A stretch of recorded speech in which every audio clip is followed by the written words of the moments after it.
What is the Rebbe's view on birth control? That a person should have as many children as they possibly could. And there are two very important insights behind this, that a person should have as many children as they possibly could.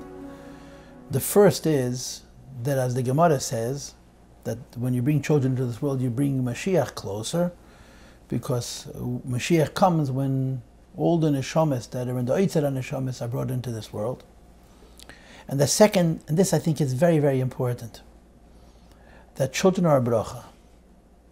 Every child that's born is a blessing, not a curse. It's a terrible, terrible, terrible feeling that having another child is an additional burden. And in no way, chas v'sholem, does the Rebbe want us to have children, and like soldiers, we have children and we don't want them. We wish we didn't have them, chas v'sholem. That a child is a blessing.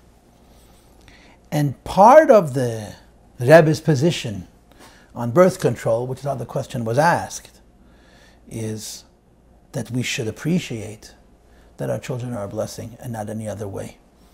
And that's part of the job. Part of the job of bringing children into this world is to want them and to desire them and celebrate them. The greatest thing we have in our life is our children.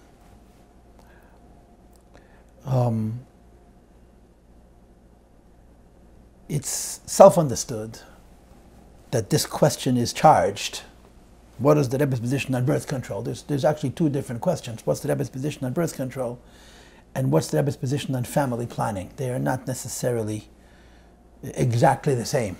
They're linked, but they're not exactly the same. I think this is the correct way to answer the question. That a person should have as many children as they could.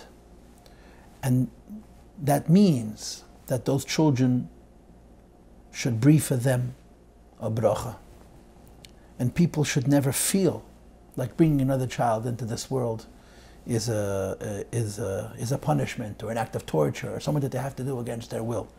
Because I think then it defeats the entire spirit of what the Rebbe is saying. Now, there's so much more that needs to be said on this subject. And I'm not going to say it. I'm going to leave this just the way it is. And somebody else will address the details of it, if you will.